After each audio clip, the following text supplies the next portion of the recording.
Throughout the semester, we have focused our discussions primarily on writing for publication in professional journals. However, other venues exist for you to share your research with your intended audience. In this session, we will explore how you, the emerging counseling researcher, can adapt your writing to fit the contexts of other publishing outlets. Further, we will look at how scholars, especially those beginning their careers in higher education, can begin thinking about the development of a sustainable research agenda. The ability to build an agenda that promotes active publication opportunities will benefit you in your careers, regardless of the type of institution you choose to work at.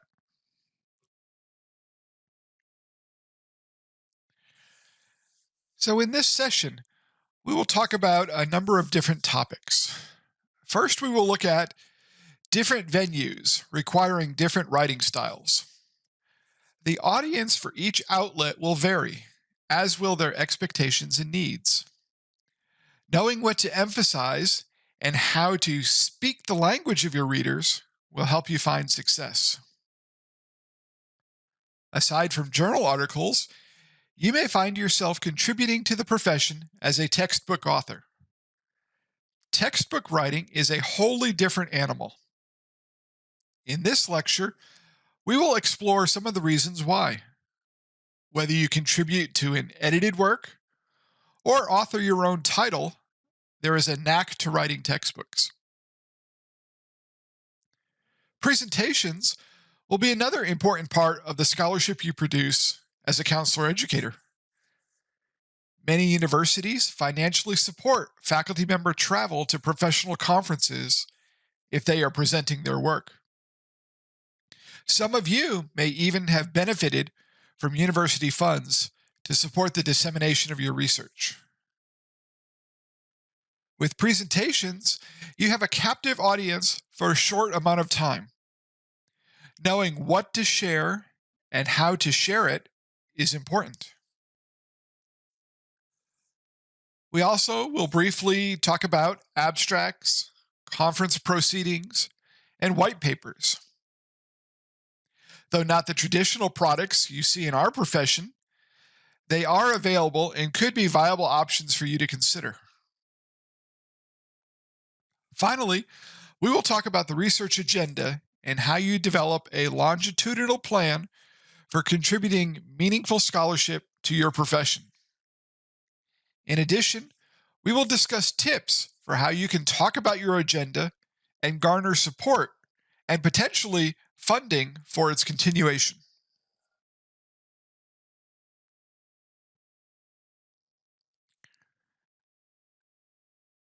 So let's begin by talking about writing styles.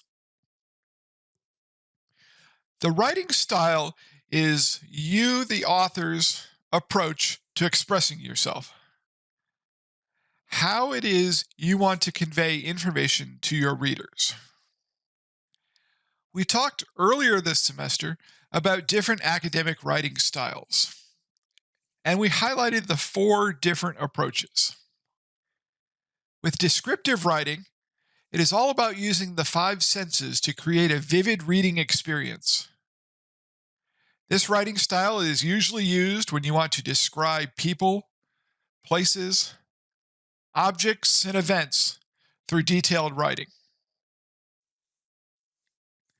Analytical writing is writing that focuses on a deeper understanding of how or why something exists or works.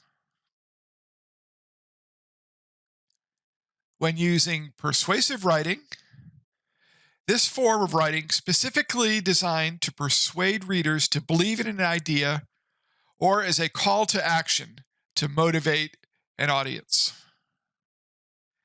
This form of writing is usually used in certain writing formats, such as book reviews, critics, reaction papers, editorials, proposals for grants, programs, presentations, or advertisements and brochures. There is far more opinion and bias in persuasive writing than there are in descriptive or analytic writing. Finally, critical writing involves considering evidence to make reasoned conclusions. A mistake many beginning writers make is to use only one source to support their ideas. Or, worse yet, no sources at all, making unsubstantiated statements. As a critical writer, you should be advancing the knowledge base by taking existing literature, identifying gaps in that literature, and using current research to fill those gaps. So, how do you develop your own writing style? Your writing style is defined by two primary elements: voice and tone. Voice is the personality you take on in your writing. It is the point of view through which you're telling the story. Tone is identified by the attitude that your writing conveys. As an author, you create the tone of your work through elements such as word choice, sentence structure, and grammar. Both are equally important. As you go through the writing process, depicted in the illustration in the center, your thinking about writing leads to your actual writing activity, leads to you editing, and then finally polishing your thoughts. As you go through this cycle of continually refining your work, voice and tone are important. Voice will be dictated by the audience you are trying to reach and the type of work you are creating, whether that be a journal article, a book chapter, a presentation proposal, or a grant narrative. Tone is where you create the elements of your work that are going to resonate with readers and build their confidence in your abilities. The way that you use grammar and sentence structure, the vocabulary that you use speaking to your readers, all contribute to the development of your writing style. As you produce more and more works, individuals who read your work should be able to pick up on your style. They should be able to identify consistent elements and themes that appear across your works. So, how do you develop a writing style? Well, for one, it doesn't happen overnight. There's a process that you go through. You need to read. You need to read the works of others. See how others write. How do they convey information to you? Which approaches speak louder for you? Which approaches seem more difficult to understand? The more you read, the more you will identify what you like and what you do not like.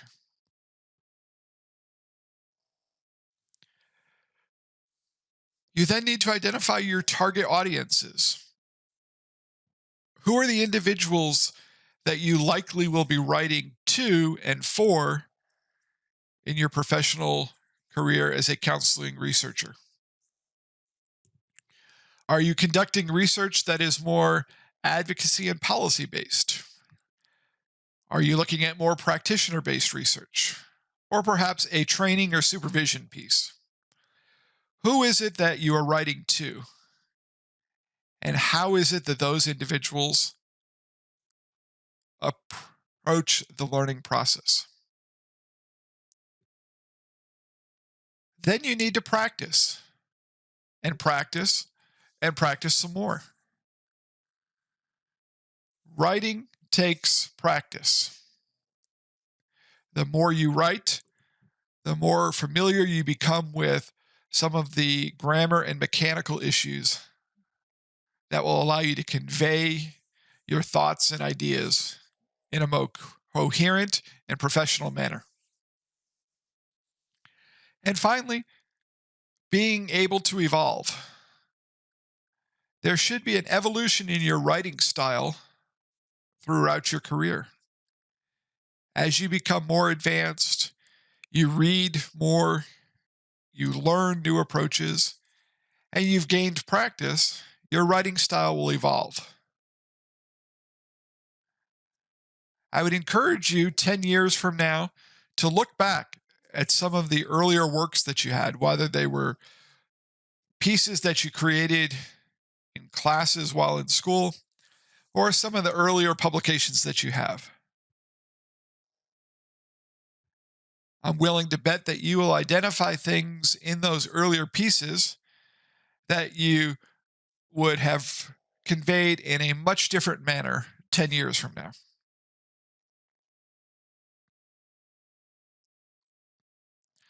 So let's look at some of the other options you have for writing other than journal articles. The first I want to discuss is textbook writing.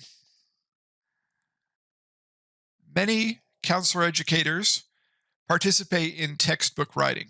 And textbook writing has different levels to it.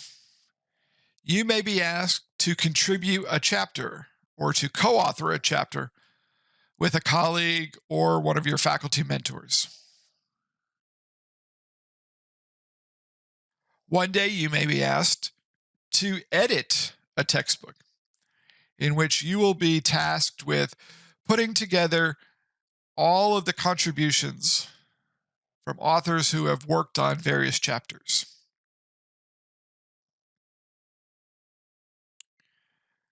A third approach, you may choose to write your own textbook. Whether it's a solo author or a collaborative effort, you as the developer of the textbook and the idea get to create the vision of what that textbook will include and how it will convey information. So everyone has different experiences and appreciations for textbooks. All of those are valid. Are they expensive? Yes. Do they become dated material fairly quickly? Yes. Is there a tendency to have biased opinion, whether it be the material that's covered or the perspective that's taken in covering that material? Yes. All of those are true. Textbooks cannot create a situation where everything is covered in an equal and unbiased manner. Part of this falls on faculty members to choose textbooks that best align to their courses, their institutional missions, and what it is they hope to accomplish. And so that's where we will talk today. When writing textbooks, it's important to keep in mind the function and purpose of a textbook. For the most part, textbooks are written primarily for students or novice professionals. What does that mean? That has a lot of influence on how the information in a textbook is conveyed. The understanding is that readers have a basic or cursory understanding of the topic you're discussing. They are far more educational than, say, a journal article. Second, textbooks typically are structured to support an academic course. Again, counselor educators develop the counseling textbooks used in counseling training curriculum. So there is a sense of fluidity throughout the process. Particularly in fields such as ours, where we have programs that are guided by accreditation standards, there is a clear prescription of the content that needs to be covered in classes. CACREP standards outline what some of the primary learning objectives faculty and programs are expected to accomplish in their courses. In recognition of this content, textbooks typically are written to support the academic courses taught in training programs. They tend to align with the goals of an instructor in a given semester. If you've noticed, there's been a shift in the profession starting in about 2016, where textbook publishers are asking contributing authors to format their books and their proposals to include 15 chapters, which would line up with a standard academic semester. So there is a really big push to have books relate to the academic courses for which they would be used.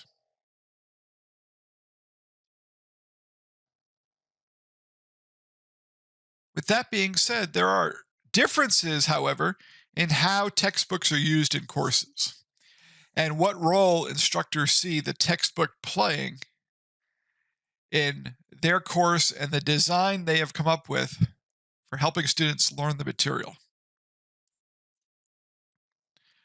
Because of the cost of textbooks, it's encouraged at the university level to ensure that you use the textbook, and it is an essential part of the learning experience for students.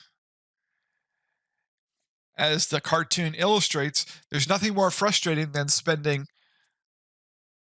hard-earned money on a textbook to have it minimally, if ever, used in a class. So how can you use a textbook in your class?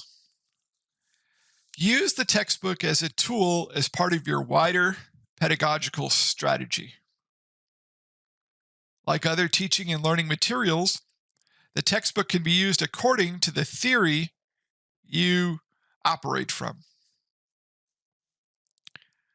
A couple of examples. From the transmission theory, textbooks serve as a source of information. They represent the knowledge authority in the field. Students read textbooks, and knowledge is transmitted to their understanding of the field.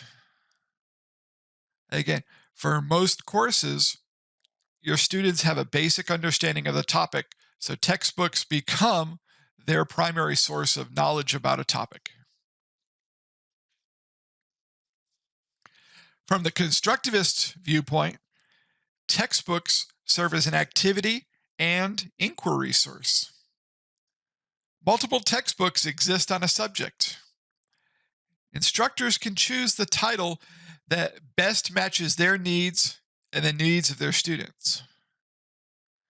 When making selections, instructors need to see how content can be integrated with their existing worldview and perspective, and how it fits in with the goals and mission of the course, the program in which it's offered, and the university as a whole. Now, across many subspecialty areas in our profession, there are a variety of textbooks available. In most cases, there's at least 3 textbooks on any area that you're considering, whether it be a counseling theories, marriage, couple or family, play therapy, addictions, treatment planning, and diagnosis. Options exist. Reviewing textbooks will help you find one that speaks to what you plan to do in your course. And then finally, the social cultural theory. Textbooks serve as learning scaffolds. Assigned readings serve as support to the content that you present in the classroom setting. It gives an in-depth exploration of explicit teachings. As an educator, you have a finite amount of time with students in a class to share information. Typically, that's a 2 to 3 hour class session.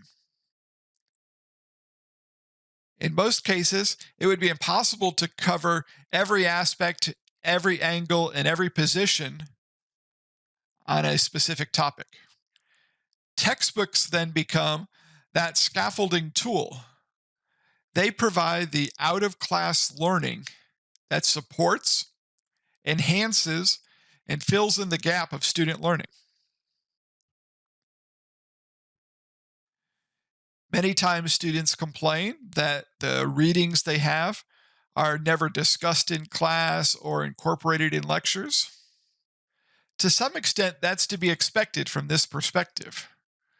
Those readings give you additional learning opportunity.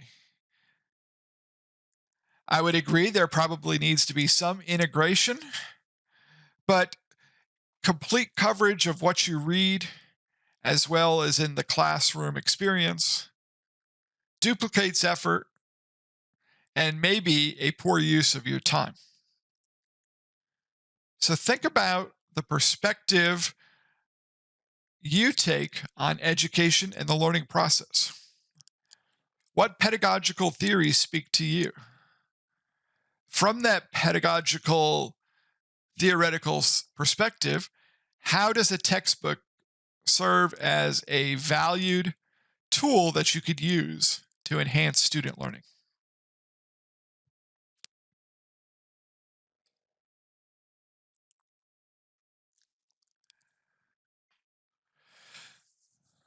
So you are asked to write a textbook. After your initial excitement dies down, you need to then begin thinking about how you will organize the book and what it will look like. In addition to a table of contents, there needs to be an overarching theme or purpose or flow to the book that is continued from chapter to chapter. 3 different types of organizational methods can be taken when writing a textbook, even when writing a chapter as well. The first is simplification. In simplification, you are breaking down the complex into more manageable components. You may simplify content by explaining new technical terms as they arise, giving definition to terms. You may also simplify the form of your writing, making sure that your text has cohesive links and implicit relationships with previous learning and understanding. Content you include in Chapter 6 should relate to, be aligned with, and be consistent with what you include in Chapters 1, 2, 3, 4, and 5. Simplification also includes explanations and exemplifications. One of the ways that we could simplify our writing in textbooks is by using similar structures. Repetition of form across chapters helps simplify the learning process for students. They begin to understand that halfway through a chapter, there will be a learning check. Or at the end of each chapter, activities and exercises for applying what you've learned will occur. A second type of writing approach is easification. Easification comes across in several different ways where you tailor your writing to match your audience. You provide introductory paragraphs to a text or a segment of text. Let the reader know what to expect and what will be included.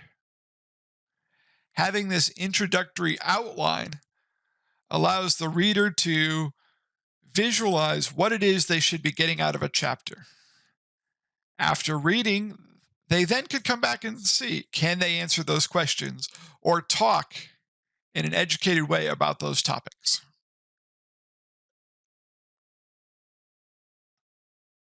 Easyfication also has elements that make learning more accessible to different learning styles.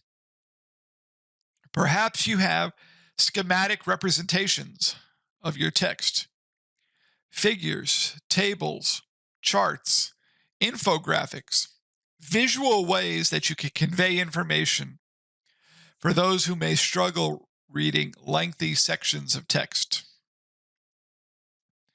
Adding annotations or explanations in the text, providing that backdrop or that previous learning that would help someone understand a concept better.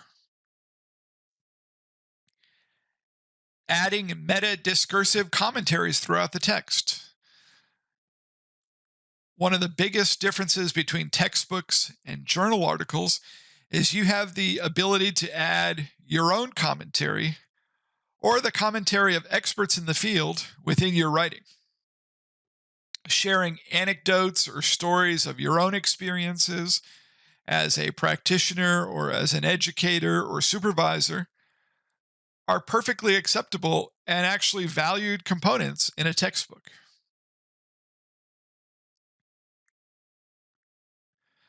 Finally, with easyfication, you could add questions and encourage interaction with your readers in the text. A third organizational approach is scaffolding. Scaffolding provides the support to enhance a structure. In this case, the building of someone's knowledge in a particular field. The way that we could organize our writing from a scaffolding perspective is by filling in text gaps, organizing information in terms of the most relevant, most current, or most useful, and working backwards. Producing flow charts that show how we go from point A to point B, either in our practice or our theoretical understanding of a topic. Helping build that linkage to information learned in other courses, other disciplines, and just prior learning altogether.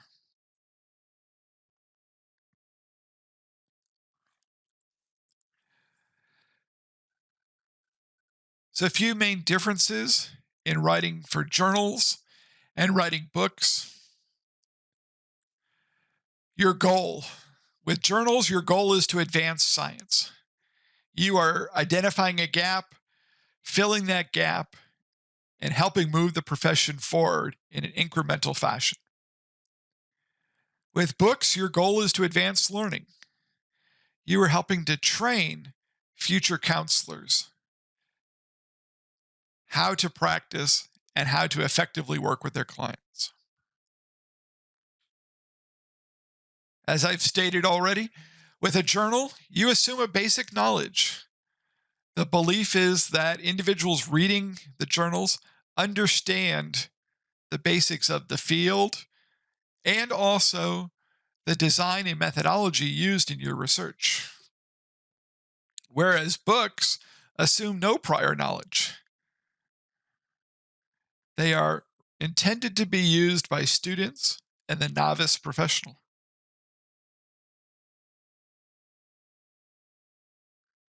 Journals, as I say, fill gaps. Books cover the same material.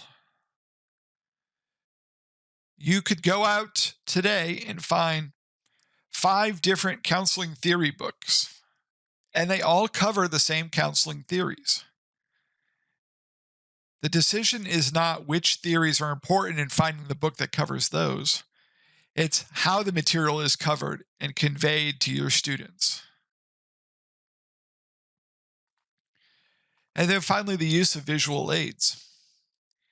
In a journal, there's limited visual aids that you could have, tables, figures, or graphs. In most journals, it's 3 to 5 of these items that you could include. But in a book, you are encouraged to include many different visual aids. These visual aids help students as they're reading the content. They provide a connective thread to information being discussed. They make for great discussion points for in-class activities. And they're quick and easy references to look back on when studying or attempting to take knowledge learned and apply it in new situations.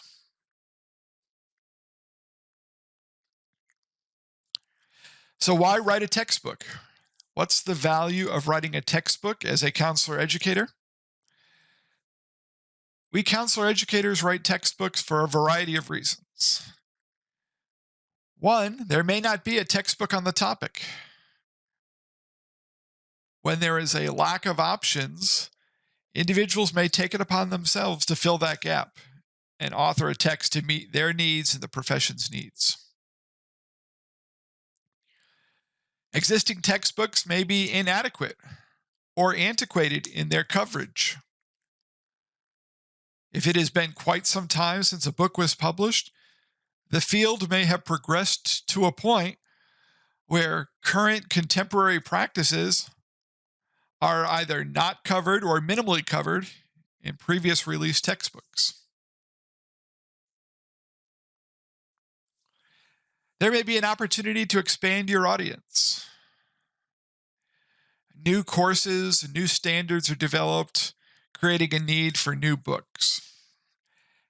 And the scope of our practice changes as well. A number of universities have started developing undergraduate counseling programs, preparing individuals with the base knowledge that they would need to start a master's program in counseling. When writing to an undergraduate audience, the tone and the voice you use will be different than writing to a graduate audience.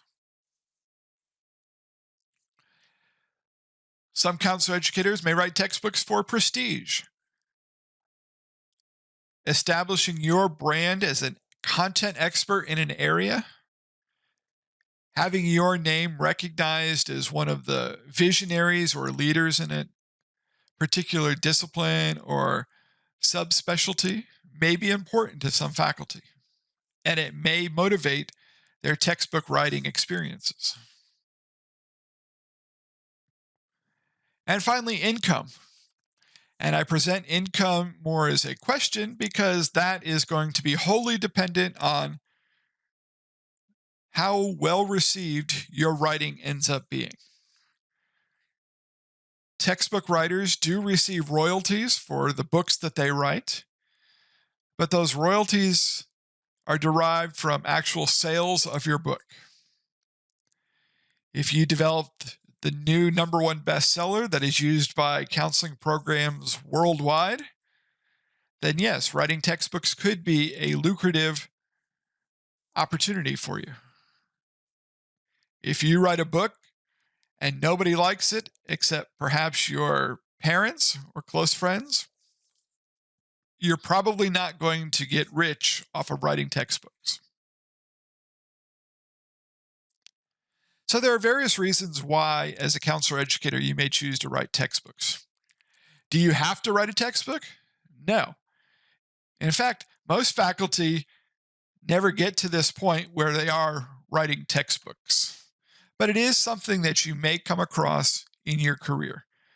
And if not writing a textbook, maybe you're asked to contribute a chapter to an existing contracted book, whether it be an edited volume or you are contributing as a special author.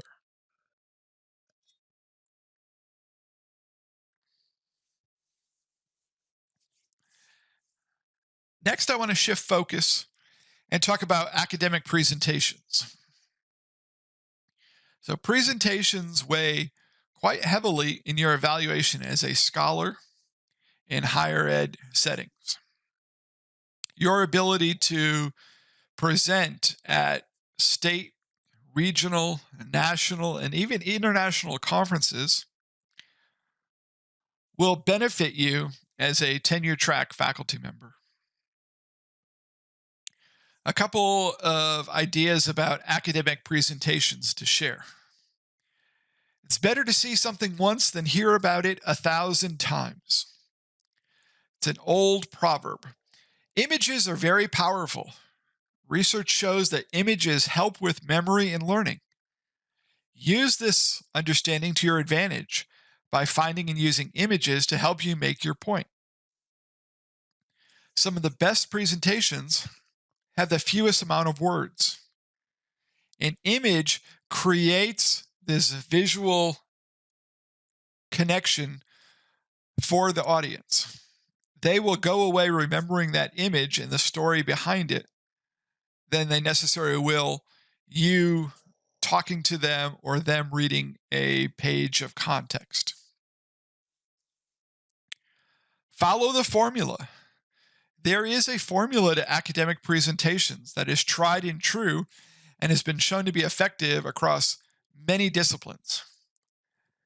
That formula has different steps in terms of what you should be presenting in a conference presentation. That formula looks very much like what you would use in writing a research article. You start off with your introduction.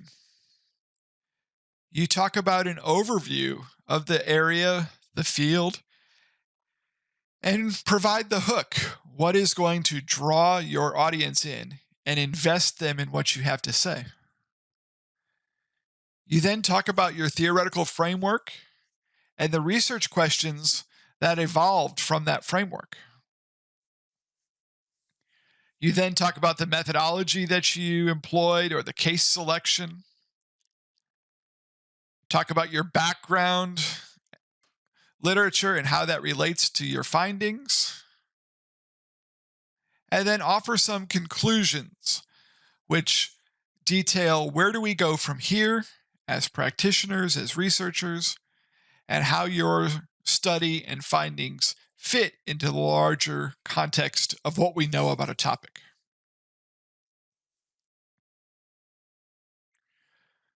Another tip in presentations is give them what they want. One of the most common mistakes I see in people giving presentations is that they present information I already know. Background information you share should only include what is absolutely necessary. When you're at a conference, people are there to learn about your new and exciting research. They're there to learn something that they could tangibly take and apply to their work as counselors, supervisors, or educators. They're not there to hear a summary of old work or a review of the literature. They could read articles and books about that. They really want the nitty-gritty, rubber meets the road, practical applications. So in your presentations, give your audience what they want. Another key to performing well with academic presentations is to practice. Always practice your presentation in full before you deliver it. You can work on your tone and your delivery. You can ensure that you are explaining information correctly. I often say if you could find a willing party to listen to your presentation who is not in your field, and at the end of your presentation, they understand what you're talking about, then you've done a great job in your presentation. Remember that the clock is always ticking. Conferences or other arenas where you would go and deliver presentations have specific times established with them. Individuals are hustling and bustling to and from sessions to get to where they need to go. If you're given 10 minutes to present, then prepare 10 minutes of material. If you have an hour-long presentation, prepare an hour. There's likely not going to be an opportunity for you to go an hour and 5 minutes, an hour and 10 minutes, because your audience will be leaving or other presenters need that room after you.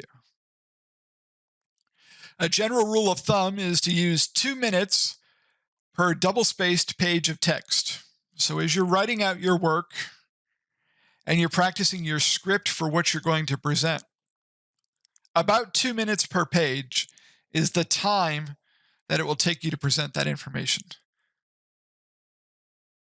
Along with that rule of thumb, you'll factor in the time that you need to devote to answering student questions or engaging in audience participation, whether it be a role play, an activity, or a group discussion. Finally, there's no time for bedtime stories. Do not read your presentation verbatim. You should present and talk in a conversational tone. Practice several times at home with family, friends, colleagues, so that you could begin adding emotion or conviction and variation in your tone.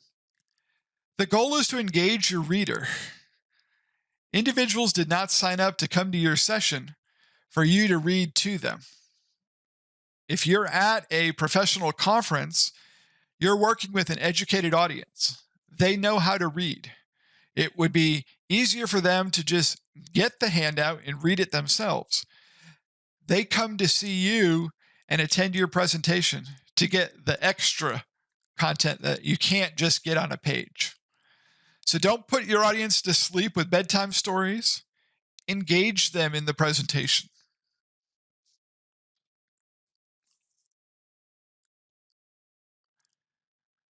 Talking about presentations, I wanted to focus for a moment on a poster presentation.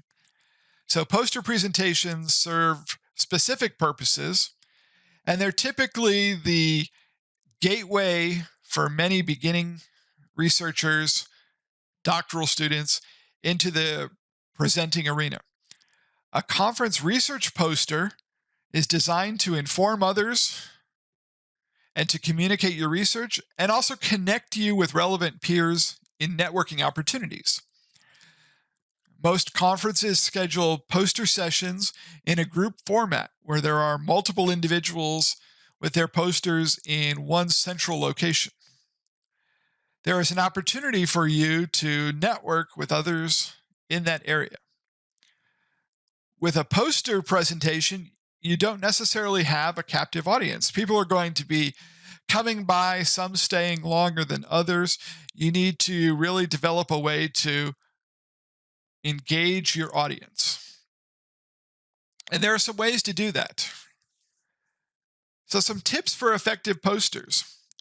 Clarify what it is that your poster is doing and what do you think people want.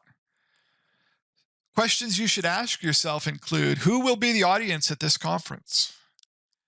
Will I be meeting experts from the field, or will this be a more broader scientific field audience? How many people do I expect to be coming? And that could depend on the conference, the size of the conference, the day and time of your presentation, and what your competition looks like. If you are presenting opposite of a keynote speaker who is a nationally renowned name, you're probably going to have less people come by. If you are the first session after a break or a meal period, there's probably a larger audience because people are still around. How many other posters will be there? Who are the peers that you want to attract and network with? What do you expect will happen when they stop by? So things for you to consider as you're thinking about what's the purpose of your poster and who the audience is going to be. You then want to create that hook, catch their attention. Why should somebody stop by and read your poster? What's the hook that's going to attract them to your poster? If an individual leaves your poster with only one message that's stuck in their head, what do you want that message to be?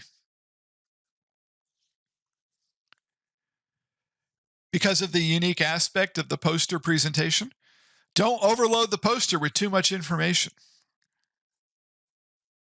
Many times a beginning mistake is I need to put everything on that poster because I have a finite amount of space. Actually, it's the opposite that's more effective. Focus more on visuals rather than on text. If you do use text, keep it to a minimum. Use large font sizes. Most people are going to be walking by your posters 3 to 5 feet away from your poster. They're not going to be coming right up close to it with a magnifying glass to read it. Better yet, you may have a crowd of people around your poster.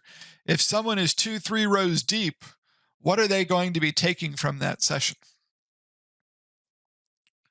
So use visuals, space out your information. Don't cut and paste material directly from a research paper. Create new information for this poster. Word things differently. In a paper, you are working with certain grammar and style mechanical issues. In a poster, you don't necessarily have to have complete sentences. You could have fragments, you could have phrases, you could have the elements that are going to really stick with an individual. Share your story about your work. Think about the questions that someone reading your poster may have. What are some of the parts that may be unclear or ambiguous to them? How can you make this more interesting or start a conversation with them? Doing your homework beforehand to start anticipating some of these ways that you could add to the poster through your comments and discussions with individuals will make it a better session.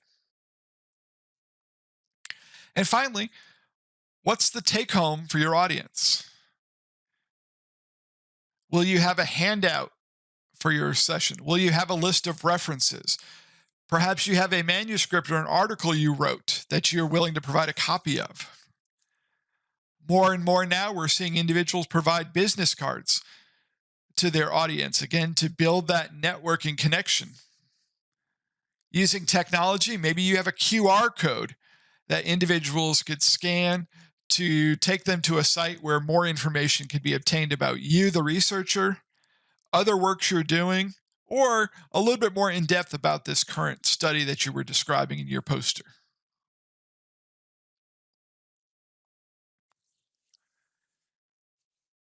Some other scholarly products, as I mentioned in the beginning, not necessarily those in counselor ed that are the most prevalent, but they are becoming a recognized part of our profession, are abstracts, conference proceedings, and white papers.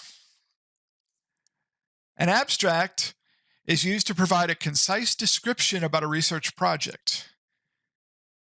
It typically describes the motivation for doing the research, your problem statement that you're trying to address, the methods, procedures, and approaches you used, the results that you got, and your conclusions. So a very succinct overview of what you accomplished. Typically, abstracts in this context that we're talking about are 3 pages or less of typed double-space work. A second type of product is a conference proceeding. Conference proceedings are collections of papers and or posters that were presented at a conference. They're published in many forms. It could be an article, a book, a series, a website. Many years back, ACA used to produce a conference proceedings of their sessions. They would go around and identify sessions that they thought would be of value to members who were unable to attend the conference. And they would ask the authors of those sessions to write up a brief article, 7 or 8 pages or less, that would be included in the conference proceedings. Some of these are peer-reviewed and then count more heavily in your academic scholarship. Others are published as is with the submission. A white paper is an authoritative document intended to fully inform the readers on a particular topic. With white papers, you're combining expert knowledge and recommendations or solutions for the problems you identify. White papers are typically used in business settings, but they're also becoming important components of grant work as well. If you were doing grant funded projects for philanthropic groups or nonprofit organizations, they may ask you to produce a white paper following your research that's going to share with their readers what the issues were, the problems you identified, and the problems that you solved in your work.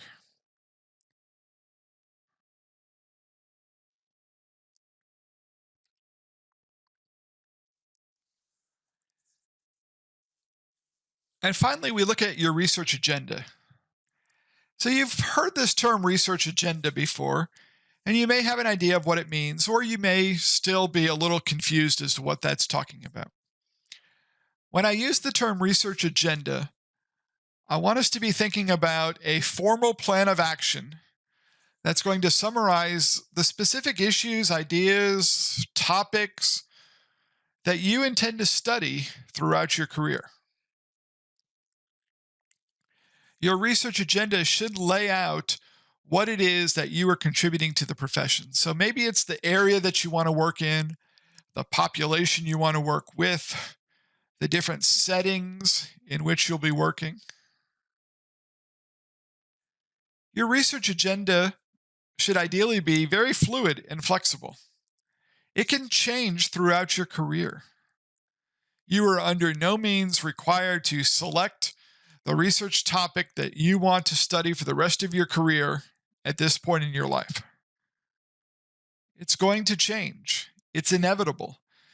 If it's not you precipitating that change, then it's changes in the profession that are motivating a shift in your research agenda. And that's okay. You can change. You could have multiple research agendas. Perhaps you have 2 or 3 topics that you feel very passionate about and want to contribute to the literature on in those areas. That's fine too. As you begin establishing your research agenda, I have some ideas to help guide you in the process. Set goals and deadlines. So, with your initial research agenda, what do you want to accomplish? At this stage in your career, you are building your research identity. You're building your voice as an author. So, set some goals.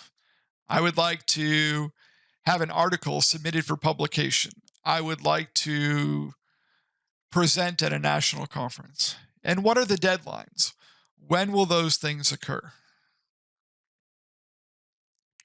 As you start developing your agenda, remember to remain productive all the time.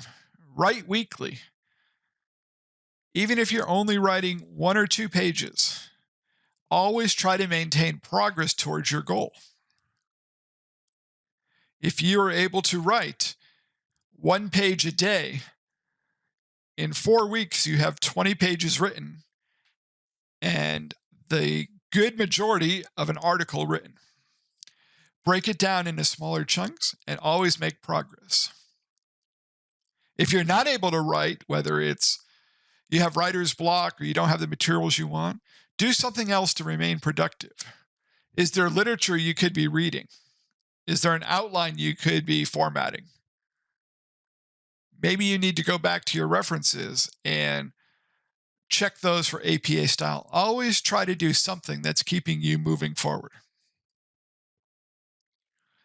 Let your research be the guide. As you conduct studies, you will identify new gaps or new directions to take based on what you just found. Let the research decide where you go next. Join an editing group and find accountability partners, individuals that will help motivate you and keep you on track. When you tend to do your writing as a solo effort, it's easy to become distracted, lose your motivation, or get caught up in other projects that need to be done. Have someone that's going to be there to keep you on track. Keep the production cycle moving. Once you submit something for publication, start on the next project. Don't necessarily wait for that project to be reviewed and a disposition rendered on it. It could take 3 months or more for you to hear back from an editor on an initial submission. Use that time to get your next project out. You should try to always have in your research agenda items that are in press, about to be published, items that are in review, items that are in the writing stage, and ideas that you are still formulating and developing. That way, as one moves to the next level, another one could take its place. Connect your scholarship to your teaching. These do not have to be two separate activities that you do in your career. What you are writing about and researching can be used in your teaching. And then finally, look for funding opportunities. Take your research to the next level. Give yourself the ability to reach a more diverse sample, use a more sophisticated technique through funding, whether it be internal or external sources. All of these ideas will help you build a research agenda that is sustainable and that projects to others that you are an intentional researcher who has a clear goal in mind for what they want to accomplish through their scholarship. Keeping that in mind will help you be successful as a researcher and will keep you on task with your productivity.